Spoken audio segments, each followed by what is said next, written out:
चलिए ध्यान से समझिएगा। और आज हम लोग देखेंगे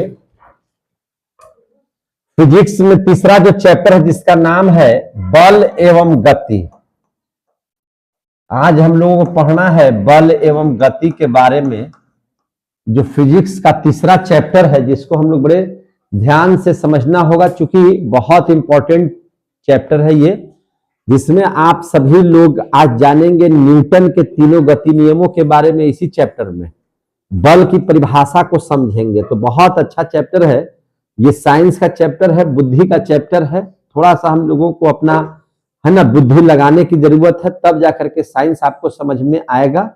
तो थोड़ा सा अगर दिमाग का इस्तेमाल कीजिएगा तब तो आपके लिए लाभदायक है, नहीं कीजिएगा तो फिर आप जहां हैं वहीं पे रहिए, है ना। तो चलिए अब हम लोग पढ़ते हैं बल एवं गति के बारे में। बल एवं गति बोले तो अंग्रेजी में इसको बोलते हैं बल को फोर्स, एंड गति को तो हम लोग मोशन ही बोलते हैं। तो फोर्स एंड मोशन जो तीसरा चैप्टर है, बहुत बढ़िया चैप्टर है ना। हम लोग देखेंगे बहुत बढ़िया से। हम लोग को बल के बारे में क्या है, बल मीन्स क्या हम लोग समझते हैं, आखिर बल कहते किसको है ना। बल मीन्स क्या, ताकत। बल मीन्स ताकत। हम लोग अगर किसी भी चीज में, सीधा बैठो, अगर हम लोग किसी भी चीज में ताकत लगाते हैं तो ताकत लगाने का मतलब क्या होता है। ताकत लगाते हैं अगर हम लोग किसी चीज पर अगर बल लगाते हैं तो उस वस्तु की आकृति को हम लोग बदल देते हैं।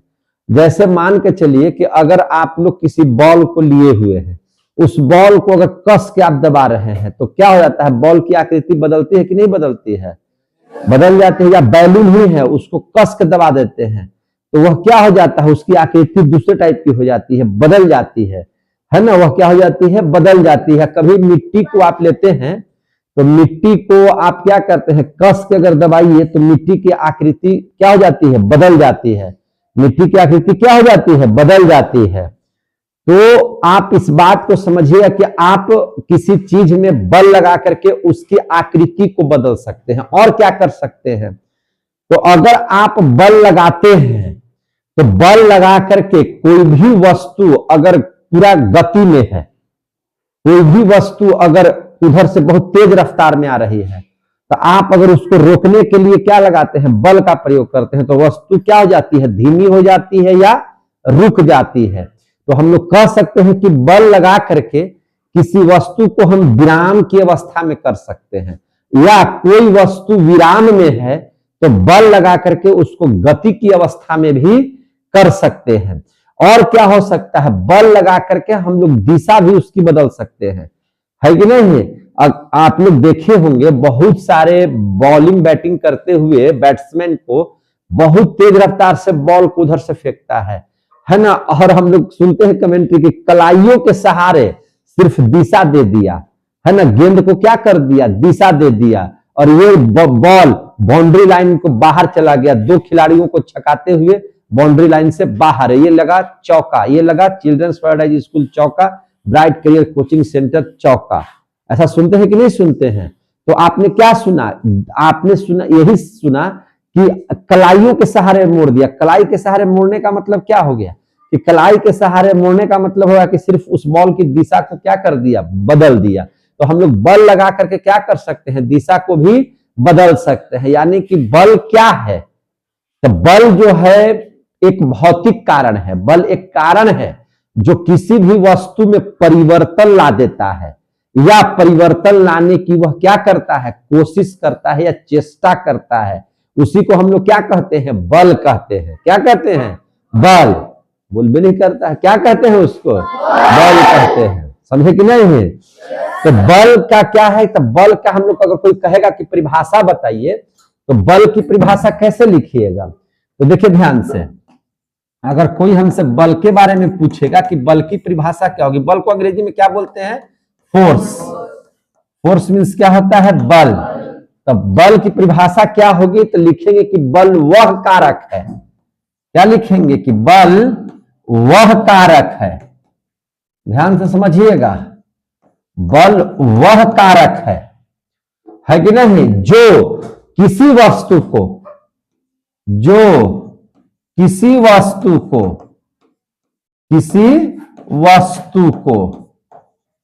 किसी वस्तु को क्या कर सकता है, विराम में ला सकता है। जो किसी वस्तु को पहला काम क्या कर सकता है, विराम में। कोई वस्तु अगर गतिशील है तो उसको विराम में ला सकता है, विराम में ला सकता है बल लगा करके। और क्या हो सकता है बल लगा करके, तो अगर कोई वस्तु विराम की अवस्था में मैंने रुका हुआ है, जैसे कोई फुटबॉल है रुका हुआ है, आप क्या करते हैं, पैर से किक मारते हैं, तो पैर से आपने क्या किया, बल लगाया।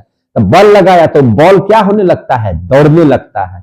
बल क्या होने लगता है, दौड़ने लगता है ना। बल लगा दिए आप तो बॉलवा क्या लगने लगेगा, भागने लगेगा, इधर से उधर क्या होने लगेगा, भागने लगेगा, है कि नहीं। या आप जब क्रिकेट खेलते हैं तो होता क्या है, आप बॉल को हाथ में पकड़े हुए रहते हैं तो वो विराम अवस्था में है। लेकिन अगर उसको आप लोग बॉलिंग करते हैं तो पूरा कस के तेज फेंकते हैं, तो आप क्या किए, बल लगा करके गेंद को तेज फेंक दिए, फेंके कि नहीं फेंके। तो और बैट से क्या किए, बैट से अगर उस पर प्रहार किए, तो बैट से अगर प्रहार किए है ना, तब और तेजी से बाहर निकल गया। अगर बैट से टच नहीं हुआ तो सीधे बॉल कहां चल जाता है, विकेट कीपर के दस्तानों में। तो विकेट कीपर क्या किया, उस तेज बॉल को है ना बल लगा करके उसको रोक दिया। तो रोक दिया तो बल क्या हो, गेंद क्या हो गया, स्थिर हो गया।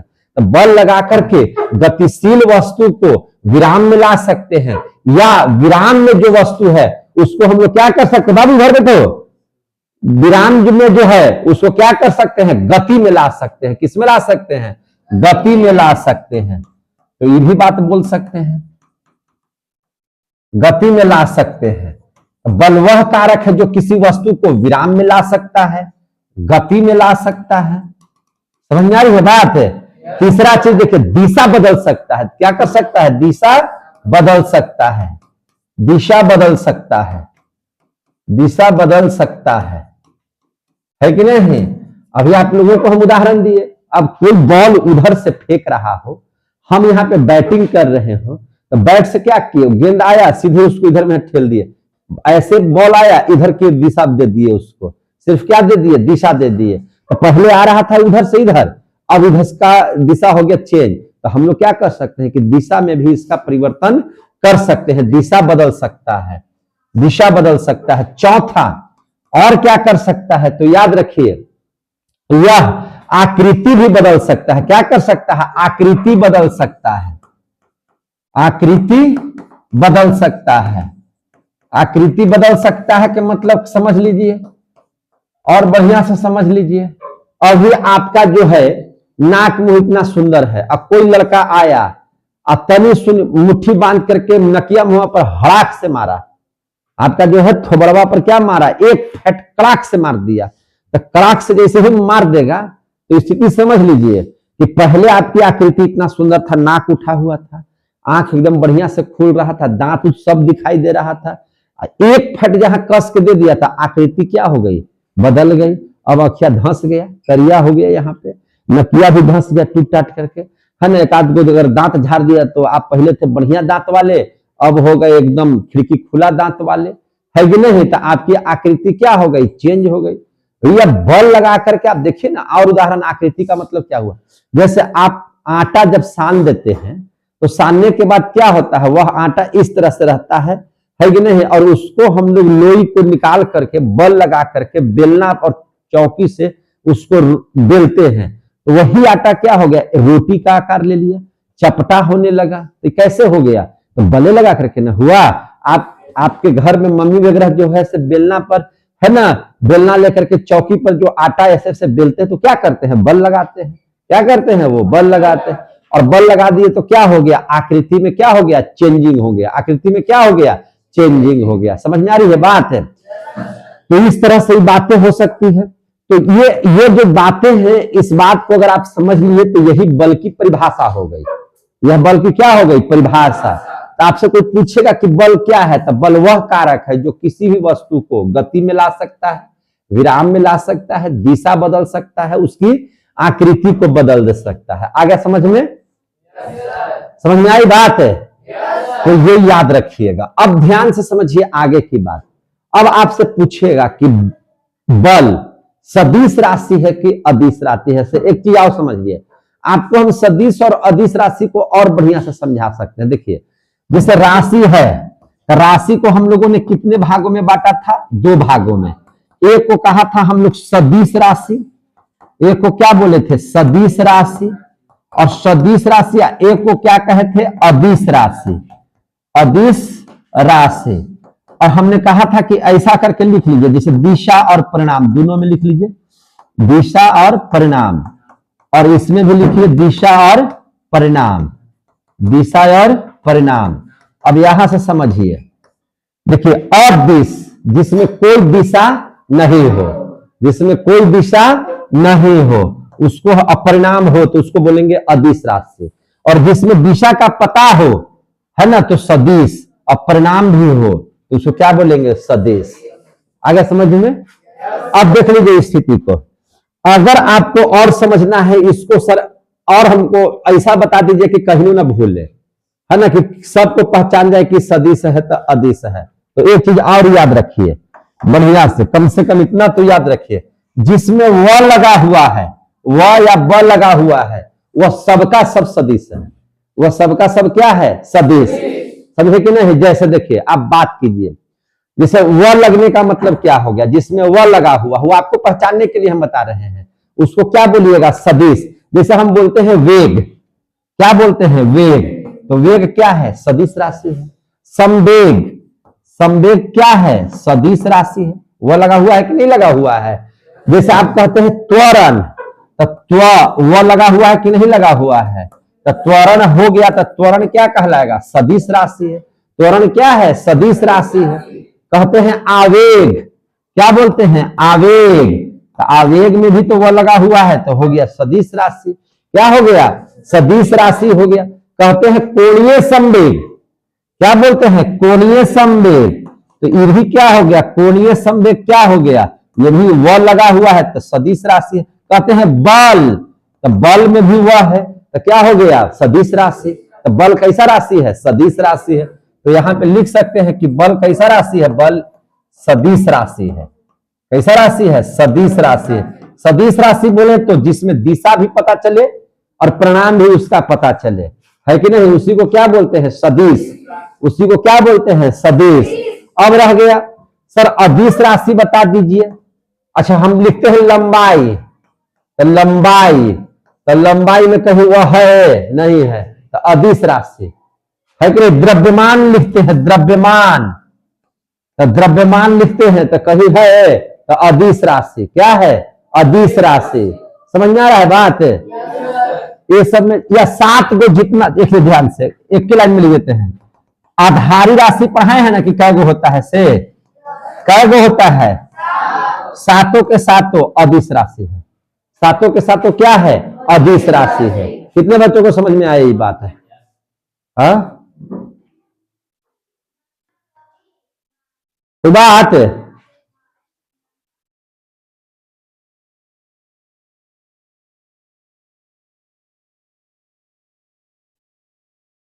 चलिए यहां तक समझ में आया सबको? तो आप समझ गए कि कौन सदिश राशि है तो कौन अदिश राशि है। तो इस हिसाब से बल क्या होगा? तो सदिश राशि। बल क्या हो जाएगा? सदिश राशि, है ना, जिसमें दिशा और परिणाम दोनों हो जाएगा, वह क्या हो जाएगा? सदिश राशि। अब चलो यहां तक आप लोग समझ गए मेरी बात को। अब हम लोग गति का नियम पढ़ लेते हैं। क्या पढ़ लेते हैं? गति का नियम। गति का नियम जानने से पहले आपको जड़त्व पढ़ना है कि जड़त्व किसे कहते हैं, है ना। जड़त्व को अंग्रेजी में बोलते हैं इनर्सिया। क्या बोलते हैं? इनर्सिया। तो हम लोग जरा जड़त्व को देख लेते हैं। सबसे पहले जड़त्व के बारे में हम लोग समझते हैं बढ़िया से कि आखिर जड़त्व क्या है। अब इसको समझ लीजिएगा अगर, तो आपको मजा आ जाएगा। जड़त्व, जड़त्व को अंग्रेजी में क्या हमने कहा? इनर्सिया। इनर्सिया, इनर्सिया मीन्स क्या होता है? जड़त्व। जड़त्व में कुछ है नहीं, बहुत आराम से समझने की जरूरत है। अगर समझ में आ जाएगा तो जड़त्व समझ में आ जाएगा। कैसे? देखिए, कहता है कि देखिए जड़त्व किसी वस्तु का वह गुण है, कोई भी वस्तु है उसका वह गुण है जो अवस्था परिवर्तन का विरोध करता है। जो अवस्था परिवर्तन का क्या करता है? विरोध। यह माने इस बात को कैसे समझिएगा, अगर कोई वस्तु विराम में है, विराम का मतलब रेस्ट में है, तो वह गति करना नहीं चाहेगा। जैसे अगर आप सो रहे हैं तो आप जल्दी उठना नहीं चाहते, अगर उठ गए तो फिर जल्दी सोना नहीं चाहते हैं, है ना। यानी कि जो अवस्था में वो है अभी, वह उसी अवस्था में रहने की कोशिश करता है कि नहीं। यानी कि गति माने उसकी अवस्था में अगर आप परिवर्तन कीजिएगा तो वह उसका विरोध करेगा। उसी को हम लोग क्या कहते हैं, जड़त्व। उसी को हम लोग क्या कहते हैं, जड़त्व। तो जड़त्व की क्या परिभाषा होगी, तो देखिए ध्यान से, जड़त्व किसी वस्तु का वह गुण है, किसी वस्तु का वह गुण है।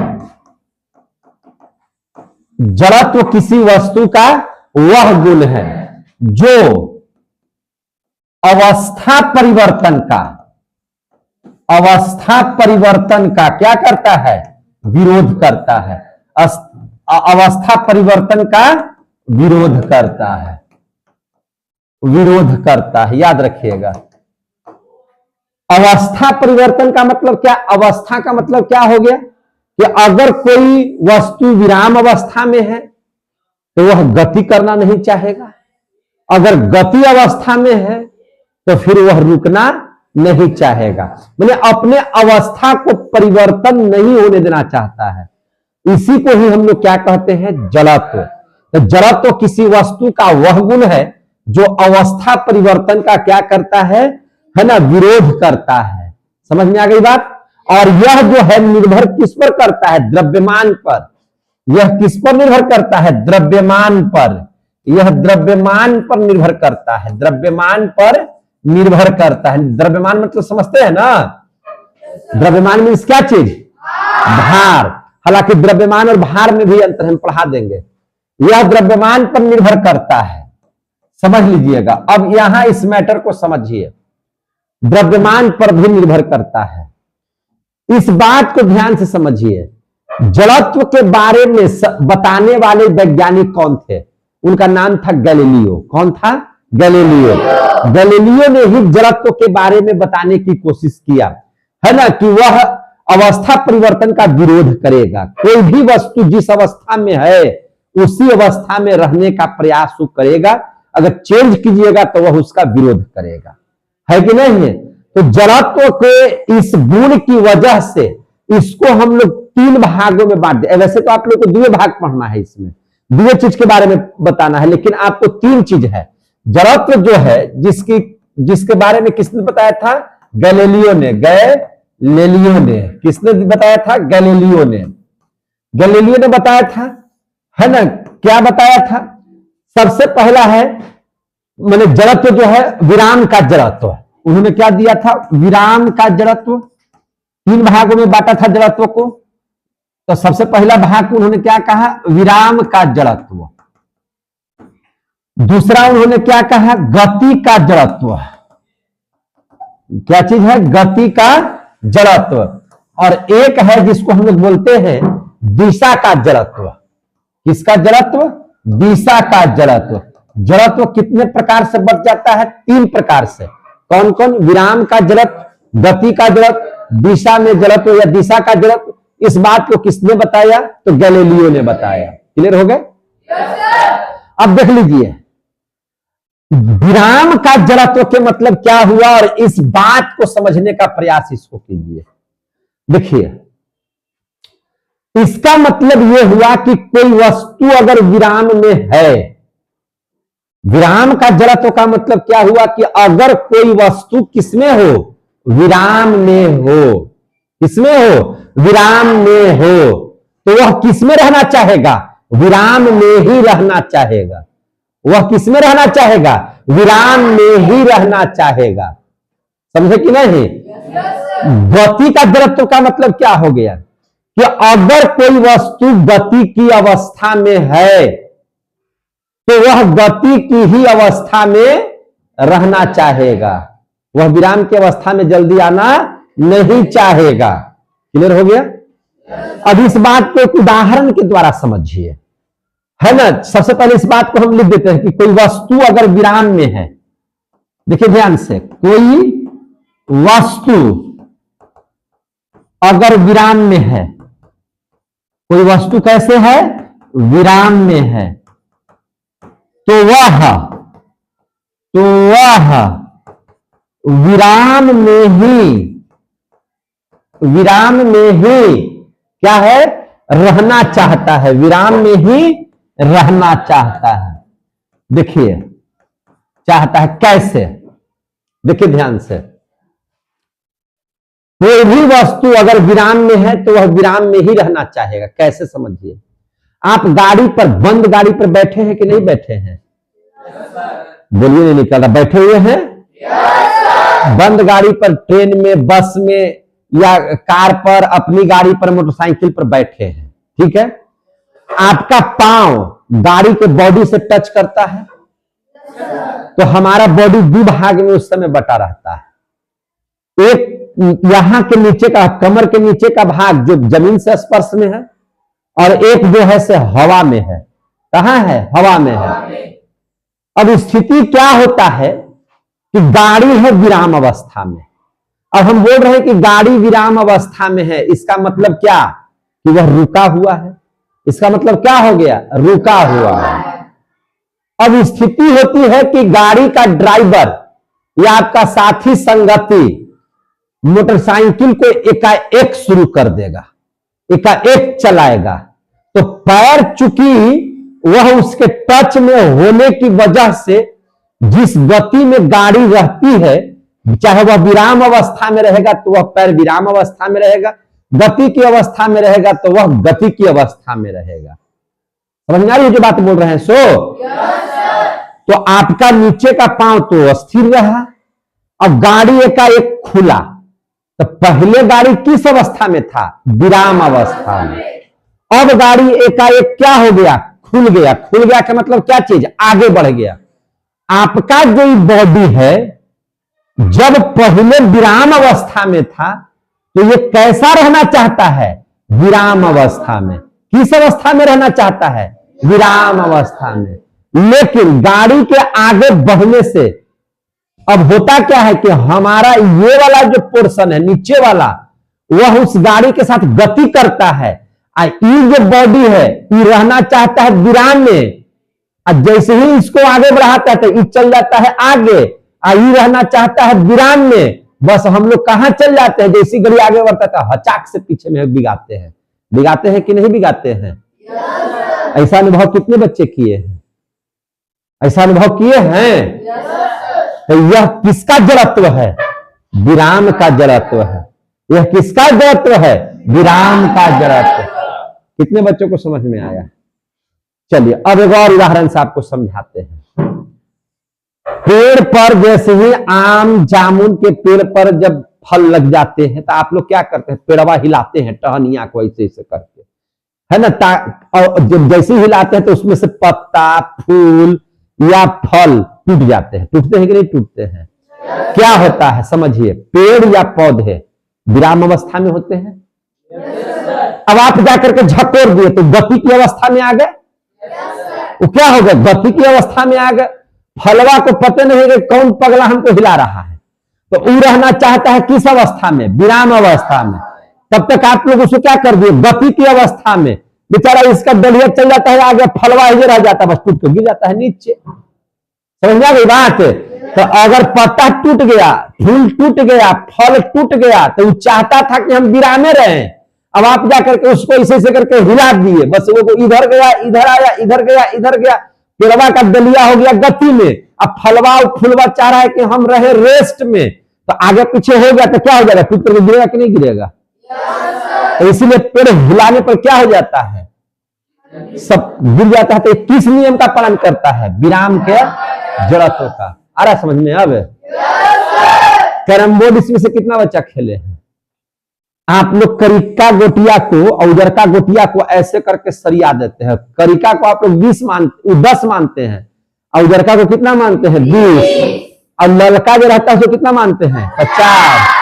और स्ट्राइकर से क्या करते हैं? देखिए, जब सरिया देते हैं तो स्ट्राइकर से कस के मारते हैं तो क्या होता है?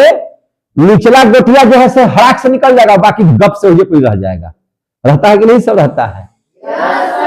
अब हुआ क्या चीज, देखिए ध्यान से, हुआ ये कि आपने कैरम से मार करके गोटी को क्या कर दिया, रेस्ट कर दिया।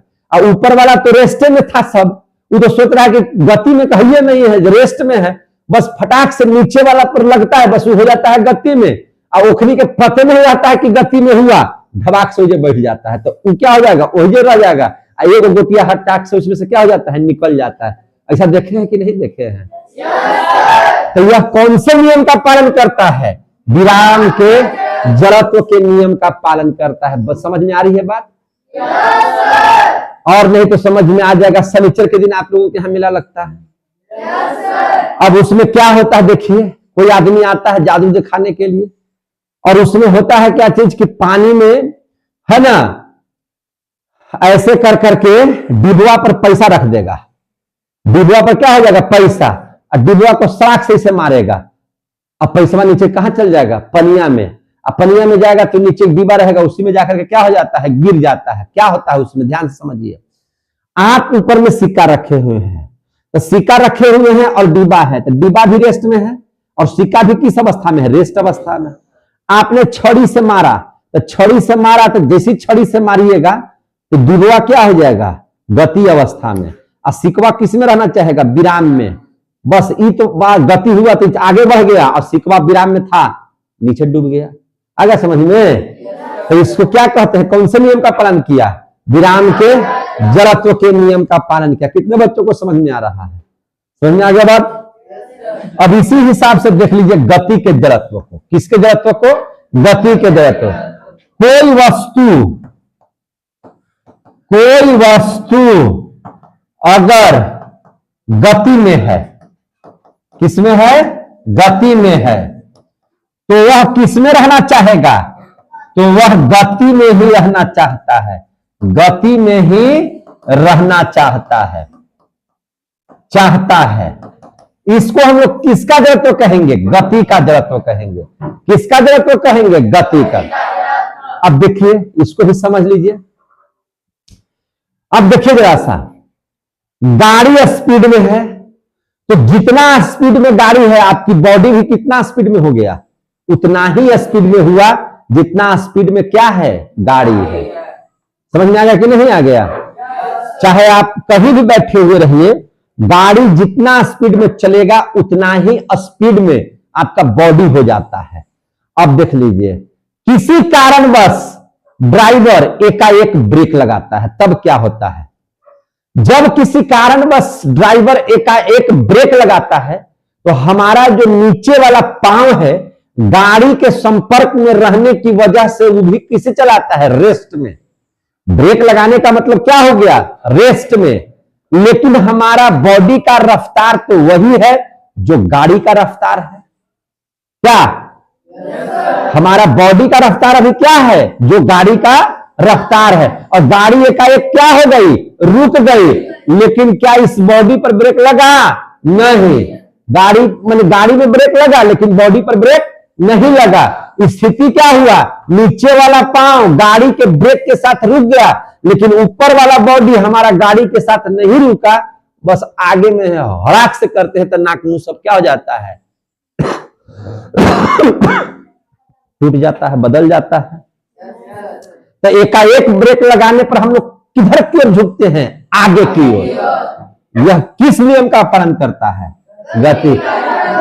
अब एक बार गाड़ी रेस्ट में है, एक बार चालू हुआ, तो हम लोग किधर की ओर जाते हैं, पीछे की ओर। यह किस नियम का पालन करता है, विराम के जड़त्व को। आया समझ में? तो कोई आदमी अगर आपसे पूछेगा कि गाड़ी एकाएक जब ब्रेक ड्राइवर लगाता है तो हम लोग किधर की ओर झुकते हैं, तो आगे की ओर। यह किस नियम का पालन करता है, तो गति के जड़त्व का नियम का पालन करता है। और एकाएक गाड़ी शुरू होती है और पीछे की ओर हम लोग झुक जाते हैं, यह किस नियम का पालन करता है, आ गया समझ में? समझ में आ गया कि नहीं आ गया समझ में? यहां तक कितने बच्चों को समझ में आ गया? तो जड़त्व वगैरह समझे। जड़त्व को किसने दिया था, जड़त्व का नियमावली किसने दिया था, गैलीलियो ने। ये सब बातें, जितना भी बात आपको उदाहरण के तौर पर समझाया है ना, यह किस पर निर्भर है? जड़त्व पर निर्भर है। किस पर निर्भर है? जड़त्व पर, यानी कि गैलीलियो के नियम पर हम लोग आधारित हैं। यहां तक समझ में आ गई बात है? चलिए अब हम लोग देख लीजिए गति का नियम। अब हम लोग क्या पढ़िएगा? गति का नियम।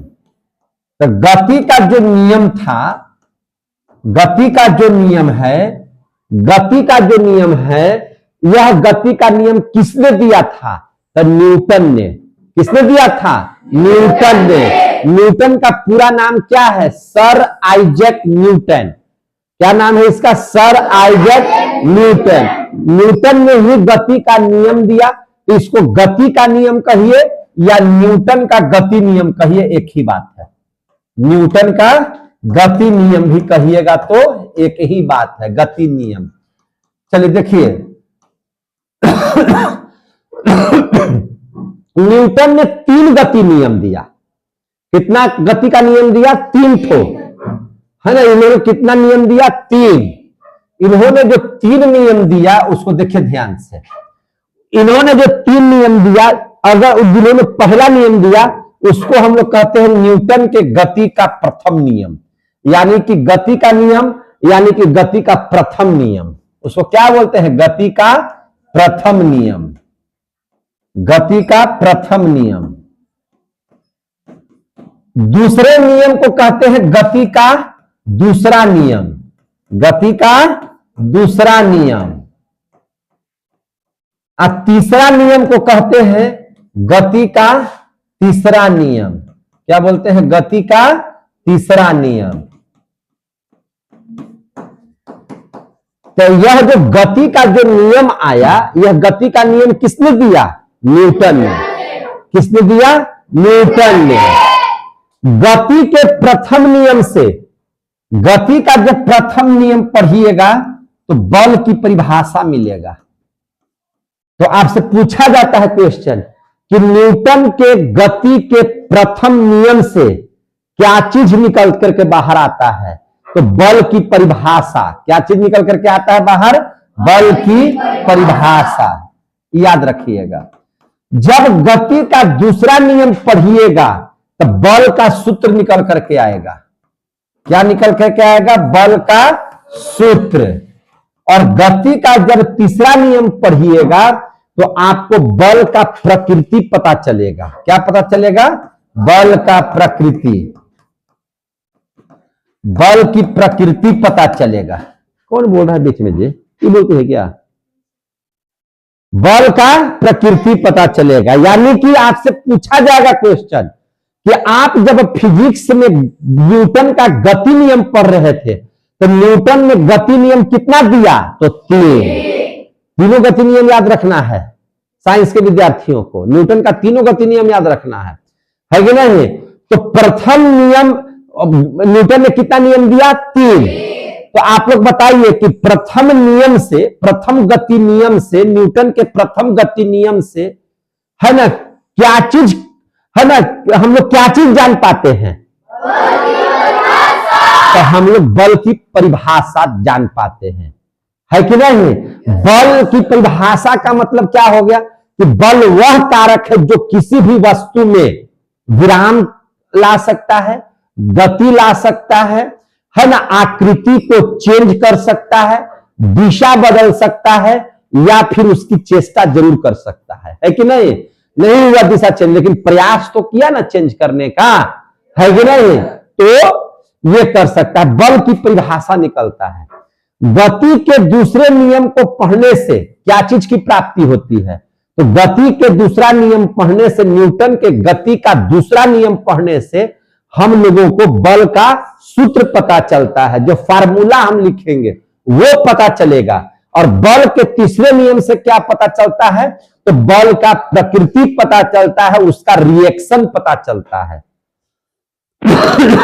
जैसे आप समझिए, किसी को एक फट मारिएगा तो वो आपको प्यार नहीं ना करेगा, बदले में 2-4 हाथ भी दे ना देगा। कमजोरे रहेगा तो 5 फट मारेगा, तो 2 फट मारेगा, लेकिन मारेगा बरियार रहेगा तो तुरंत भुवनासा फाड़ देगा मार के, है कि नहीं? तो रिएक्शन दिया कि नहीं? आप उस पर एक बार वार किएगा, करिएगा तो वो भी रिएक्शन दिया, तो वह प्रकृति का पता चलता है कि सामने वाले को एक थप्पड़ दिया तो आपको कै थप्पड़ दे रहा है ऐसे, तो वह उसकी प्रकृति का पता चलता है। तो चलिए हम लोग गति का प्रथम नियम को देख लीजिए, गति का प्रथम नियम को समझ लेते हैं। गति का प्रथम नियम को समझने का प्रयास कीजिए। गति का प्रथम नियम क्या है, ध्यान से समझिएगा। देखिए, गति का प्रथम नियम कहिए, गति का जो प्रथम नियम है वह हूबहू जड़त्व का ही नियम है।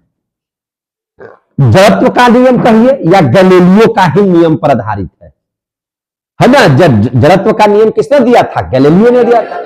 तो हम लोग कहेंगे कि गति का जो प्रथम नियम है वह किस पर आधारित है? तो वह गैलीलियो के नियम पर आधारित है या जड़त्व के नियम पर आधारित है। और जड़त्व का नियम तो आप लोग जान ही रहे हैं कि जड़त्व का नियम यह है कि अगर कोई वस्तु विराम अवस्था में है तो वह विराम ही अवस्था में रहना चाहता है, अगर कोई वस्तु गति की अवस्था में है तो वह गति की ही अवस्था में रहना चाहता है। अर्थात कहने का मतलब है किसी वस्तु का वह गुण अगर आप उसकी अवस्था का परिवर्तन कीजिएगा तो उसका विरोध करेगा। यही ना जड़त्व का नियम है। और यही नियम बताता है कौन? गति का प्रथम नियम। कौन बताता है? गति का प्रथम। तो क्या गति के प्रथम नियम को अगर हम जड़त्व का नियम कहेंगे तो कोई गलती तो नहीं होगा? तो हम गति का प्रथम नियम है या इसी को हम लोग लिख दे या इसी को लिख दे जड़त्व का नियम तो कोई दिक्कत है? और इसी को हम लोग लिख दे गैलीलियो का नियम तो तब भी कोई दिक्कत नहीं होगा। या गैलीलियो का नियम भले इसको दिया है किसने? न्यूटन ने, है कि नहीं? गैलीलियो का नियम तो कोई बात तो नहीं ना होगी। तो अब उसने जड़त्व का नियम क्या दिया था तो इस बात को समझ लीजिए। तो वही तो था कि कोई वस्तु अगर विराम में रहना कोई वस्तु अगर विराम में है तो वह विराम में ही रहना चाहता है, या गति में है तो गति में ही रहना चाहता है। कब तक? जब तक कि उस पर कोई बाह्य बल, बाहरी से हम लोग कोई बल न लगाते हो। बाहरी बल लगा देंगे तो फिर अवस्था में परिवर्तन तो हो ना जाएगा। तो हाँ, तो यही नियम आपको लिख दीजिए। इसी को कहते हैं गति का प्रथम नियम। कितने बच्चों को याद हो गया? याद हो गया इतना बच्चा को? हाँ, तो बोलिए, कोई वस्तु विराम में है। बोलिए बोलिए बोलिए। कोई वस्तु विराम में है तो वह क्या चीज? बोलिए। विराम में ही रहना चाहता है। अथवा कोई वस्तु, बोलिए, गति में है। किसमें है? गति में है तो वह गति में ही रहना चाहता है। गति में ही रहना चाहता है। कब तक? कोई बाहरी बल न लगे। समझे कि नहीं? वाह। रहना चाहता है कब तक भाई? जब तक की है ना कोई बाहरी बल कार्य नहीं करे। जब तक कि कोई बाहरी बल कार्य न करे। बाहरी बल कार्य न करे। तीनों नियम समाप्त होगा। फिर जाइए ना, है ना? कोई बाहरी बल कार्य न करे। समझ में आ गया बात? देखिए, अब यहां से समझिए। कोई वस्तु, अब समझिए, अभी हम लोग बताए कि ट्रेन में रुका हुआ है, गाड़ी रुकी हुई है, मोटरसाइकिल रुका हुआ है, या इस बात को समझिए ट्रेन स्पीड में ही है। उसमें बॉल को फेंकिए, तो बॉल को फेंकिएगा ना तो वो आगे पीछे नहीं होगा, आपके हाथे में गिरेगा।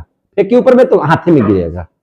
तो भैया जब ये गाड़ी चल रही है तभी मैंने ये भी कर रहा है, तो होता क्या है, हमने क्या कहा कि अगर गाड़ी चल रही है तो गाड़ी चल रही है तो आपके हाथ में बॉल है, तो बॉल का भी स्पीड वही है जो गाड़ी की स्पीड है, और इसलिए उसको फेंकिएगा तो आपके हाथे में गिरेगा। लेकिन आप सोचिए जरा सा, बहुत ध्यान से मेरी बात को सोचिए। आप मोटरसाइकिल पर बैठे हुए हैं, ठीक है, आप बॉल को ऊपर फेंक दिए, और तब तक आपका अगला जो दोस्तवा है बस मोटरसाइकिल को फटाक से आगे में कर दिया, तो क्या वो बॉलवा आपके हाथ में गिरेगा? बॉलवा जहां था वही गिरेगा, आप कहां निकल जाइएगा? आगे। ऐसा काहे हुआ, कभी सोचे? तब सोचिए, जब बॉल को आप फेंक रहे थे तब आप विराम अवस्था में थे। तब किस अवस्था में थे? विराम। अब बॉल भी विराम अवस्था में था। आपके बॉडी में कोई गति नहीं थी, आपने क्या किया? ऊपर फेंक दिया। लेकिन अब क्या हुआ है सो समझिए। अब क्या हुआ है, आप बॉल को ऊपर फेंके, उस समय आपके शरीर में स्पीड नहीं था, विराम अवस्था में था, और उसी अवस्था में फेंका तो भाई बॉल तो विराम अवस्था में ऊपर गया। तब तक आपका दोस्तवा क्या किया? फटाक से एक्सीलरेशन दे दिया, मैंने एक्सीलेटर दे दिया, तो आप हो गए क्या चीज में? गति में। तो गति में रहेगा तो आप आगे ना बढ़ जाइएगा। लेकिन बॉलवा किस में है? विराम में। आप गति में, बॉलवा विराम में, तो गिरेगा विराम की जगह पर। आपका गति हो गया तो आगे चल जाएगा, बॉलवा इधर गिरेगा, आपको आगे चल जाएगा। लेकिन ट्रेनों में ऐसा नहीं ना होता है। क्यों? क्योंकि वो भी उतना ही स्पीड से चलता है। कितने बच्चों को समझ में आ रहा है? समझ में आ रही है बात? तो ये जो चीज है, क्या इस नियम का पालन कर रहा है कि नहीं कर रहा है? बोलिए। तो गति का जो प्रथम नियम है वह जड़त्व का नियम है कि नहीं है? अब देखिए बल की परिभाषा कैसे निकला। तो बल की परिभाषा को याद कीजिए, बल की परिभाषा को याद कीजिए कि बल वह कारक है जो किसी भी वस्तु में परिवर्तन लाता है, या विराम अवस्था में लाता है, या गति की अवस्था में लाता है, या आकृति में चेंजिंग करता है। समझ में आ रही है बात ना? या दिशा में परिवर्तन करता है। अब यहां से बताइए, क्या जड़त्व के नियम से गेंद आगे पीछे हो रहा था कि नहीं हो रहा था? ट्रेन में गेंद जो है उसकी दिशा में कोई परिवर्तन हो रहा था क्या? तो जब दिशा में परिवर्तन हो जाए, आकृति में चेंजिंग हो जाए, तो वही क्या है? बल के परिभाषा का नियमावली है। समझे कि नहीं? और जड़त्व का जो ये प्रथम और द्वितीय नियम भी है वह बल की परिभाषा का पालन करता है। और जड़त्व का प्रथम नियम और दूसरा नियम गति का प्रथम नियम में आता है। इसलिए यह बल की परिभाषा को क्या कर रहा है? संतुष्ट कर रहा है। यानी कि इससे हम लोग कह सकते हैं कि बल की परिभाषा है ना, बल की परिभाषा है कि नहीं? गति का जो प्रथम नियम है उससे हम लोगों को बल की परिभाषा प्राप्त हो रही है। बल की परिभाषा क्या हो रही है? प्राप्त हो रही है। आ गया समझ में? तो आपसे अगर कोई पूछेगा कि आपको गति के प्रथम नियम से क्या चीज का निर्माण होता है, मैंने क्या चीज की प्राप्ति होती है, तो बल के परिभाषा की प्राप्ति होती है। क्लियर हो गया? अब जरा देख लेते हैं गति का दूसरा नियम, गति का द्वितीय नियम, गति का द्वितीय नियम। जरा सा गति का दूसरा नियम देख लीजिए। गति का दूसरा नियम, उससे पहले आप लोग संवेग को पढ़ लीजिए। उसके पहले आप लोग क्या पढ़ लीजिएगा? संवेग। संवेग क्या है इसको समझ लीजिए। संवेग जिसको हम लोग पी से सूचित करते हैं। किससे सूचित करते हैं? पी से। और संवेग के बारे में बताया जाता है, ध्यान से समझिएगा, इसकी परिभाषा है कि द्रव्यमान एवं वेग के गुणनफल को संवेग कहते हैं। फिर समझिए, द्रव्यमान एवं वेग के गुणनफल को हम लोग क्या बोलते हैं? संवेग कहते हैं। हम लोग क्या कहते हैं? संवेग। जब आप द्रव्यमान को और वेग को गुना कर दीजिएगा तो क्या चीज की प्राप्ति हो जाएगी? संवेग का। संवेग को हम लोग किस चीज से डिनोट करते हैं? पी से। किससे डिनोट करते हैं? पी से। तो क्या हम लोग लिख सकते हैं पी बराबर द्रव्यमान? तो द्रव्यमान को अंग्रेजी में बोलते हैं मास। क्या बोलते हैं? मास। तो हम लोग ऐसे भी लिखिए ना भाई, देखिए, इसलिए संवेग बराबर, तो संवेग बराबर क्या हो जाएगा? द्रव्यमान गुना वेग। द्रव्यमान गुना वेग। हम लोग बोल सकते हैं कि नहीं बोल सकते हैं? अब देख लीजिए, द्रव्यमान संवेग को हम लोग किसी से सूचित करते हैं? पी। और द्रव्यमान को हम लोग एम से, मास। मास माने क्या होता है? द्रव्यमान। तो इसको हम लोग क्या कहते हैं? एम। अब वेग को हम लोग किस चीज से डिनोट करते हैं? भी से। तो इसको हम लोग लिखेंगे भी। तो P बराबर एम भी। फॉर्मूला आया कि नहीं आया? याद रहेगा? P मने संवेग, एम मने द्रव्यमान, भी मतलब वेग। तो द्रव्यमान में वेग से गुना करने पर क्या निकल जाएगा? संवेग। अगर इतना आ गया तो गति का दूसरा नियम क्या कहता है? गति का दूसरा नियम कहता है कि संवेग परिवर्तन का दर, देखिए ध्यान से, संवेग परिवर्तन का दर, समझे ध्यान से, संवेग परिवर्तन का दर बल के समानुपाती होता है। कैसा समानुपाती होता है? बल के समानुपाती होता है। और सर एक वाव समानुपाती या व्युत्क्रमानुपाती क्या है समझा दीजिए, तुरंत समझा देते हैं। संवेग परिवर्तन का दर बल के क्या होता है? समानुपाती होता है। अब देखिए, समानुपाती और व्युत्क्रमानुपाती समझ लीजिए। समानुपाती और क्या समझिएगा? व्युत्क्रमानुपाती।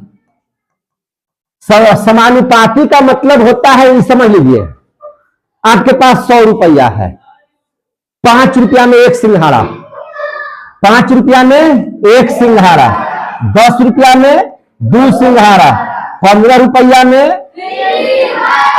जैसे जैसे पैसा बढ़ रहा है वैसे वैसे सिंघाड़ा। आगे समझ में? जैसे जैसे पैसा बढ़ा रहे हैं वैसे वैसे सिंघाड़ा की संख्या क्या हो रहा है? बढ़ जाए। इसको बोलेंगे समानुपाती। लेकिन अब देख लीजिए, आप बाइक चलाए, 1 लीटर डाले पेट्रोल, क्या डाले? 1 लीटर पेट्रोल, 1 लीटर पेट्रोल डाल लिए, डला गया मोटरसाइकिल में।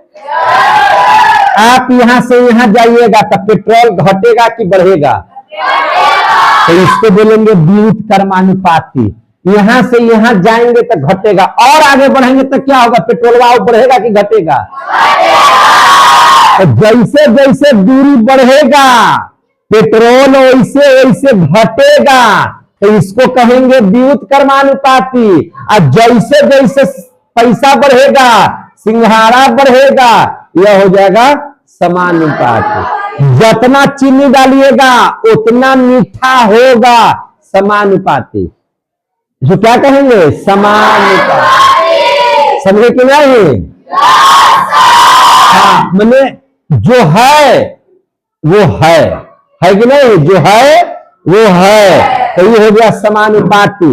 मैंने कहने का मतलब कि एक बढ़े तो दूसर का भी बढ़े, और एक बढ़े तो दूसर का घटे।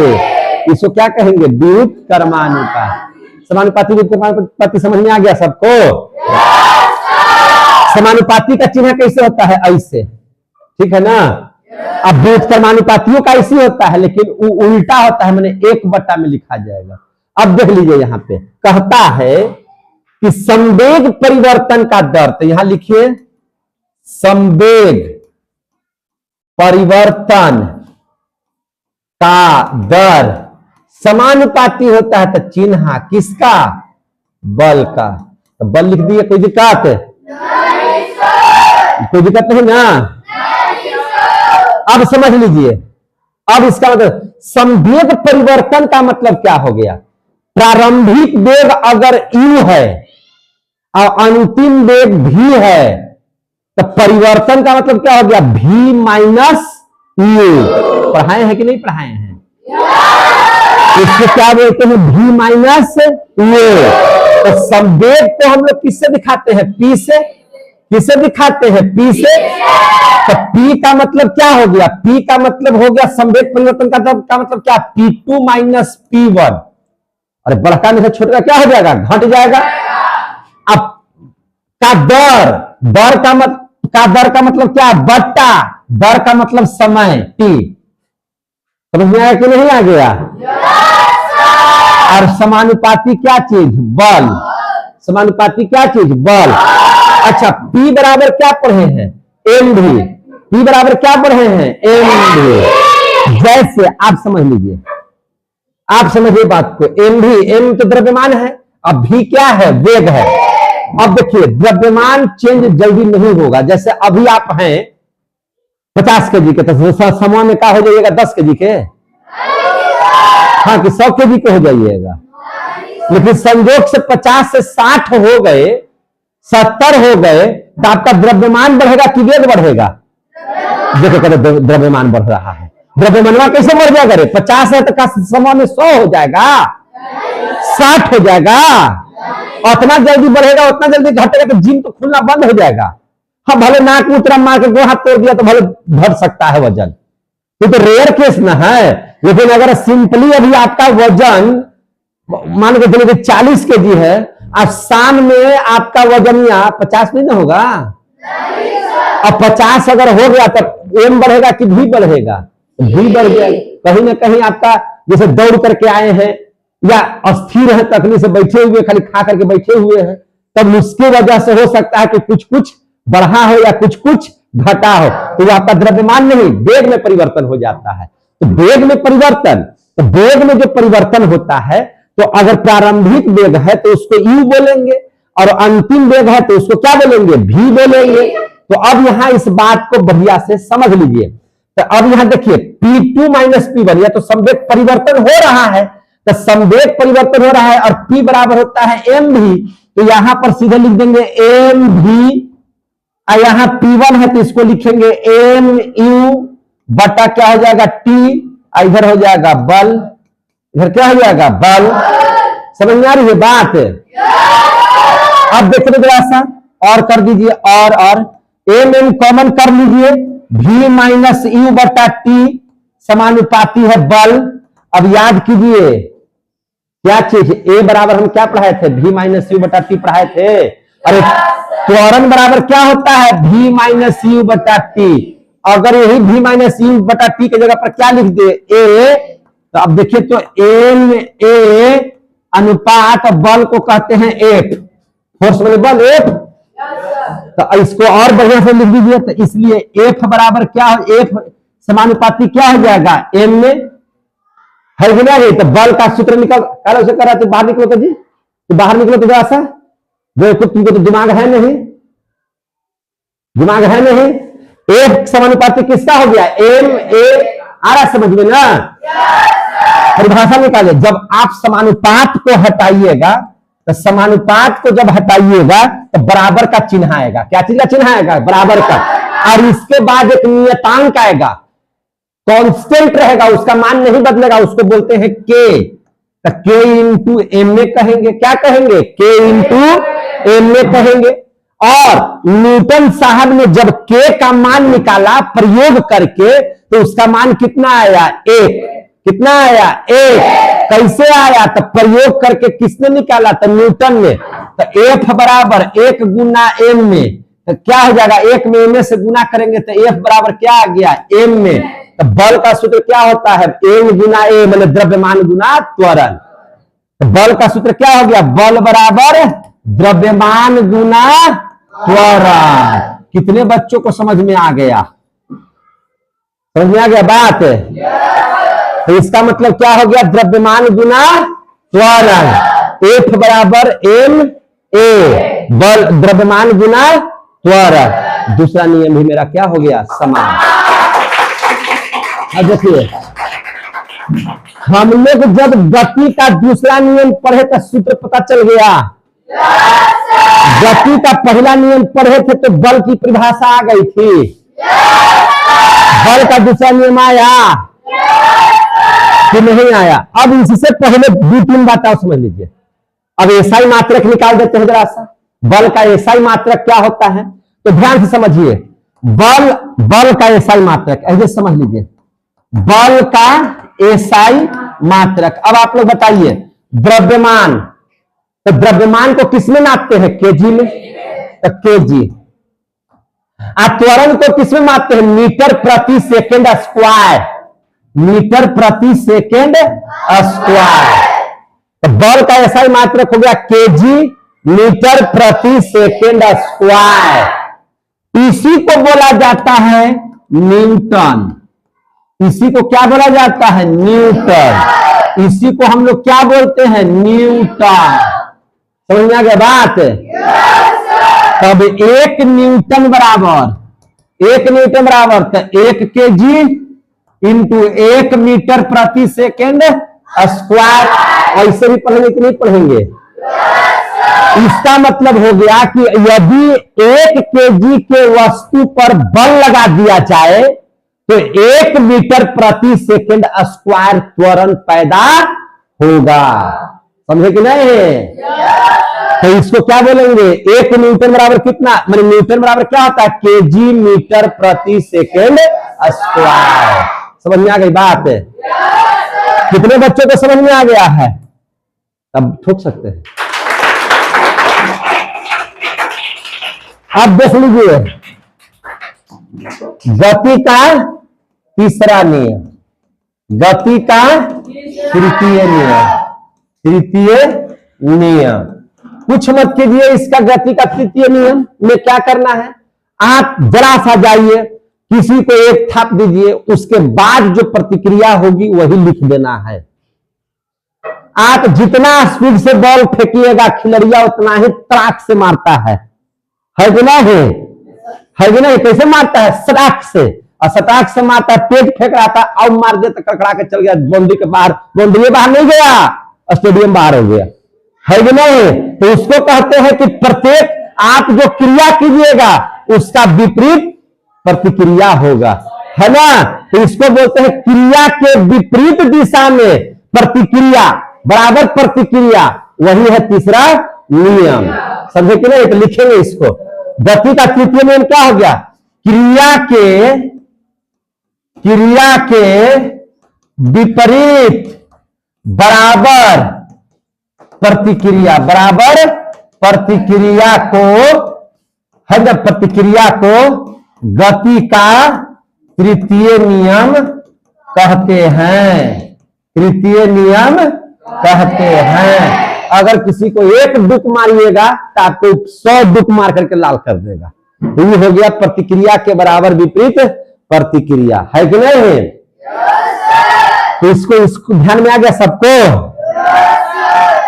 तो इसमें हम लोगों को क्या झलका, तो इसमें हम लोगों को झलका कि इसमें जैसे ही आप किसी को एक मुक्का मारिएगा तो उसका भुवनाशा चेंज कर दिया, तो फटाक से मार करके आपका भी भुवनाशा क्या कर दिया, चेंज कर दिया कि नहीं? आप भी अच्छा लग रहे थे तो अब लग रहे हैं छुछुंदर। तो बल जितना आप लगाए उससे दुगना बल आप में लगा, बराबर रिएक्शन मिला, बल का प्रकृति का पता चला। तो तीसरा नियम से इसलिए कह सकते हैं कि तृतीय नियम से है ना, बल की, है ना, प्रकृति का पता चलता है, प्रकृति का पता चलता है। समझ में आ गई बात? है कि नहीं? अब दोनों अलग अलग वस्तु पर होगा, दोनों अलग अलग वस्तु। जब आप किसी को मारेगा तो आपका चेंज होगा, तो आप मारेगा तो उसका चेंज होगा। दोनों 2 वस्तु है। समझ में आ रही है बात? दोनों क्या है, 2 वस्तु है। तो याद रखिए इस बात को, देखिए ध्यान से। तृतीय नियम से बल की प्रकृति का पता चलता है। और क्या पता चला, क्रिया एवं प्रतिक्रिया, क्रिया एवं प्रतिक्रिया अलग अलग वस्तु पर होता है। कैसे होता है, अलग अलग वस्तु पर, अलग अलग वस्तु पर होता है। आ रहा है समझ में? अलग अलग वस्तु पर होता है। जैसे देखिए हम लोग तीसरा गति में, आप जब चलते हैं, आप समझ लीजिए ध्यान से, हम लोग जब चलते हैं पृथ्वी पर, तो पृथ्वी पर क्या करते हैं हम लोग, बल लगाते हैं। क्या लगाते हैं? बल। तो जितना आप बल लगाएगा ना, पृथ्वी भी आपको धक्का देगा, और धक्का देगा तो हम आगे बढ़ेंगे, है कि नहीं? धक्का देगा तो हम क्या हो जाएंगे? आगे।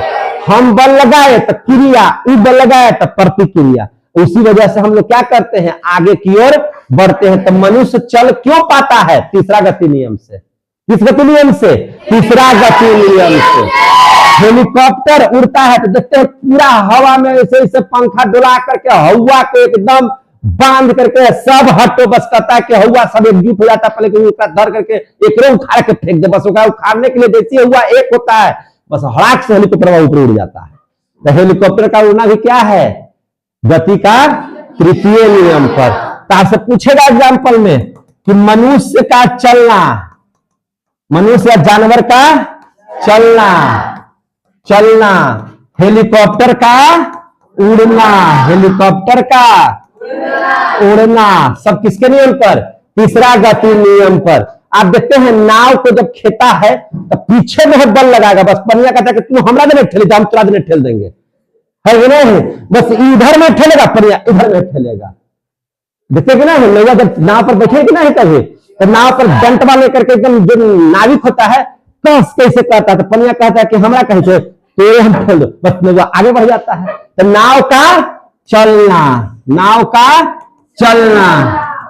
आप जब कूदते हैं नाव पर से तो पीछे में ढकेलते हैं नौवा को, बस पनिया कहता है कि तोरे ढकेल देंगे, बस आगे में कूद जाते हैं, है ना? तो नाव पर से कूदना, नाव पर से कूदना, ये सब किस गति का नियम है? तृतीय गति का नियम है। समझ में आ गया कि नहीं? तैरना, तैरने में क्या करते हैं? आप पनिया को पीछे करते हैं, पनिया को पीछे, पनिया आपको पीछे कर, आप उसको किया वो आपको पीछे से ठेलेगा, बस आप गप गप आगे बढ़िएगा, है कि नहीं? तो तैरना, है कि नहीं? क्या चीज? तैरना या नाव का चलाना, ऐसा तो लिखवाइए दिए, है ना? या रॉकेट देखिए, रॉकेट, रॉकेट कैसा रहता देखिए ऐसे, तो एक रोज रॉकेट के देख रहे हैं, यही रॉकेट है, देखिए ध्यान से, ये रॉकेट है, इसका पीछे वाला देखिए, इधर से मारता है धुआं, फुई फुई फुई फुई फुई फुई, धुआं जैसे मारेगा इसको प्रेशर बनाएगा, बस हवा कहता है कि हमरा पर हमरा हटा, तो तुरे हटा दो, बस सब खाली किया हुआ सब एक तुरे आकर के ठेल दिया, बस फटाक से उड़ जाएगा, फटाक से क्या हो जाएगा? उड़ जाएगा। तो रॉकेट का उड़ना, रॉकेट का उड़ना, समझ में आ रहा है? गोली किसी को आप मारे, देखिए गोली अगर मारेगा कांच पर ना तो उतना ही दूर क्षेत्र के बाहर निकल जाएगा, इतना प्रेशर होता है उसमें, बाकी को डिस्टर्ब नहीं करता, जहां पे लगा उसी को प्रेशर कर दिया। लेकिन ढेला से मारेगा बच्चन चना के सब गिर जाएगा, गिर जाता है कि नहीं गिर जाता है? तो ढेला में प्रेशर कम होता है इसलिए पूरे को झंझना देता है, गोली में प्रेशर ज्यादा होता है इसलिए जहां से लगा उसी में क्षेत्र के निकल जाता है कि नहीं? ज्यादा वेग होने की वजह से। तो इसलिए या कहीं कहीं आप बंदूक छोड़िएगा तो बंदूक जैसे छोड़िएगा तो आपको पीछे में ठेल देगा, क्या है? आप उसको जब आगे में डालिएगा तो वो आपको पीछे में ठेलेगा, तो जैसे ही आप गोली छोड़िएगा धाए से बस झटका दे देगा, इससे पीछे में है। तो गोली का चलाना ये सब किस नियम पर आधारित है? गति के तृतीय नियम। आज पार्ट 1 समाप्त।